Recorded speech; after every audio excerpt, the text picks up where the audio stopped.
Paris, 1963. In the narrow alleys beneath centuries-old cathedrals, a stray cat named Félicette moves with silent grace across ancient rooftops. A creature of habit and routine, she's unaware her life is about to change in ways more extraordinary than any cat's 9 lives could predict. This is no typical rags to riches story. It's a tale of ambition and controversy, a poignant reminder of how far we'll go to satisfy our curiosity about the unknown. Welcome to the untold saga of Félicette, the first and only cat to journey into space.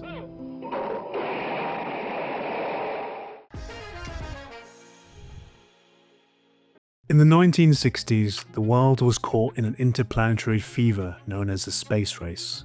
The United States and Soviet Union hogged the spotlight with their daring missions, Yuri Gagarin's historic orbit, John Glenn's triumphant flight, and dreams of planting flags on the moon.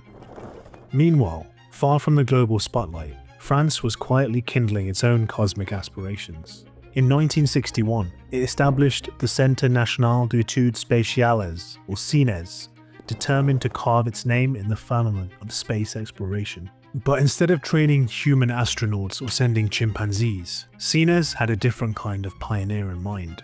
Researchers combed through the streets of Paris, searching for stray cats that already possessed a preternatural calm and agility, traits thought crucial for surviving the punishing conditions of spaceflight. While city cats were used to chaos, roaring traffic, crowded markets, and sudden noises, only a handful showed the unflappable composure needed. Among the 14 chosen was Félicette, known then by her codename C341. Her black and white tuxedo coat and gentle demeanor made her stand out, but it was her unwavering calm under stress that truly sealed her fate. Researchers subjected all potential feline candidates to flashing lights, disorientating spins in centrifuges, and jarring noises to simulate rocket launches. Many panicked. Félicette did not. For weeks, Félicette and other finalists underwent rigorous training, if it can be called that.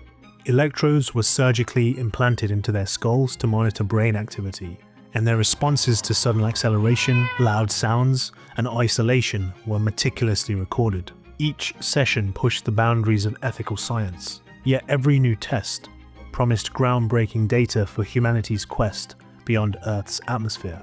Finally, the day arrived, October 18th, 1963.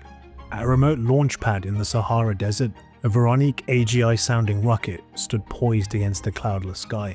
Inside a specially designed capsule, Félicette, by then a subject to both scientific fascination and public intrigue, waited. Scientists fastened her securely into place, electrodes and heart rate monitors ready to relay every neural twitch and heartbeat. 5, 4, 3, 2, 1. Décollage. The rocket roared to life, blasting skyward at unimaginable speed. On board, Félicette experienced crushing G-forces as she soared 157 kilometers above Earth, crossing the Kármán line, the widely accepted boundary of space. For a brief 13 minutes, Félicette floated in microgravity. Her brainwaves and vital signs beamed back to eager scientists on the ground. Every spike and dip in the readouts became an invaluable clue to how mammals might handle the perils of space. Against expectations, her vitals stabilized quickly, hinting that cats, famous for their balance, might also adapt swiftly to weightlessness. When the rocket began its descent, intense G-forces once again jolted Félicette's small body. The capsule parachuted back to Earth with a thud that carried not just a curious cat, but a treasure trove of data that would inform future missions. Upon her return, Félicette was lauded in the press, albeit briefly. While the world was abuzz with the feats of Laika the Soviet dog and soon human astronauts, France's space cat faded quickly from headlines. But behind the scenes, a more complex and unsettling story was unfolding. Determined to understand the physiological impacts of cosmic radiation and rapid acceleration, the same scientists who hailed her as a hero also viewed her as a key data source. To conduct a complete analysis of her brain and body, they made the grim decision to euthanize Félicette for a necropsy.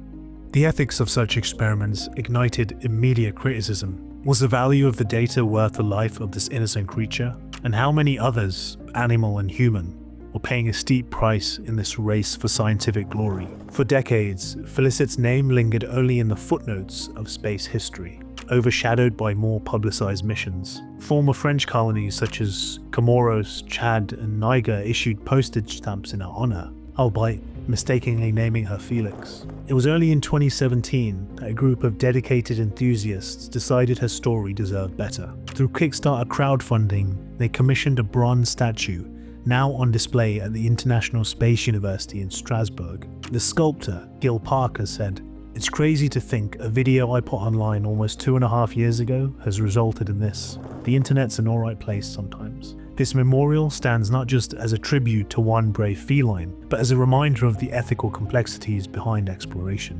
In the annals of space travel, Félicette remains the only cat to have touched the cosmos. Her mission provided crucial insights into how living organisms respond to the extremes of rocket travel and microgravity. Her story also raises the questions about the moral cost of scientific advancement, questions still relevant today as we push deeper into space.